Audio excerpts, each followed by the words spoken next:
ડોક્ટરશ્રીના prescription વગર નશાકારક સિરપનું વેચાણ કરતા પાંડેસરા વિસ્તારમાં આવેલ મેડિકલ સ્ટોર ઉપર ફૂડ એન્ડ ડ્રગ્સ વિભાગને સાથે રાખી કાર્યવાહી કરતી સુરત શહેર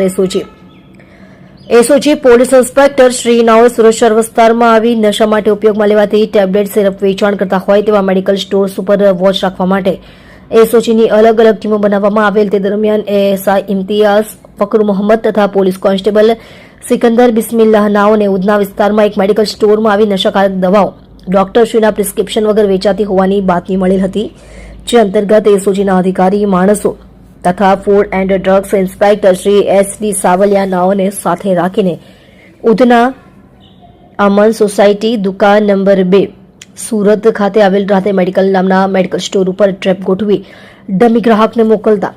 મેડિકલ સ્ટોરના સંચાલક શ્રી અમનકુમાર અરવિંદ પ્રસાદ શાહ, ઉંમર વર્ષ 24, ધંધો મેડિકલ વેપાર, રહે ઘર number 23, Shaktinagar society, Pandesara, police line પાસે, પાંડેસરા, સુરત વાળા કોઈપણ જાતના ડોક્ટરના પ્રિસ્ક્રિપ્શન વગર નશાયુક્ત દવા ડ્રગ્સનું વેચાણ પોતાના મેડિકલ સ્ટોર ઉપરથી કરેલ, જેથી ઉપરોક્ત ટીમ દ્વારા તેના મેડિકલ સ્ટોર ઉપર ટ્રેપ ગોઠવી રેડ કરી નશો કરવા માટે ઉપયોગમાં લેવાતી પ્રિસ્ક્રિપ્શન વગર વેચાણ કરાતી REXNT નંગ 50 અને કોનેક્સ